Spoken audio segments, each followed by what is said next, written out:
Hello and welcome to Hidex LSC MikroWin training. We are going to look at the measurement and template tabs of MikroWin. The first one is measurement. It is used to view raw data and to assign sample identifiers before the run with 300 SL.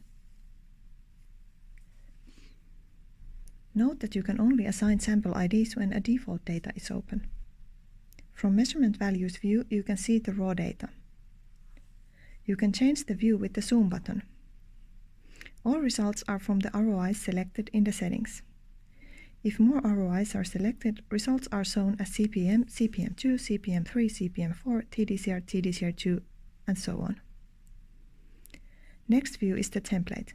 There you can, for example, do calculations, add controls, and define printout settings.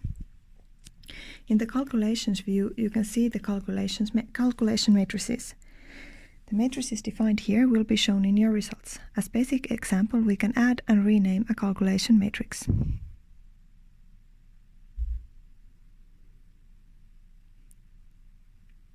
The new matrix is created as empty and calculations need to be filled in separately.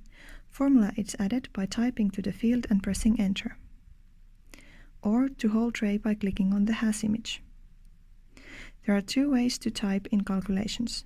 You can refer to the names CPM, DPM, or you can refer to other matrices. The two calculations here give the same result, as DPM given by the instrument is CPM divided by TDCR. That was all. See you next time.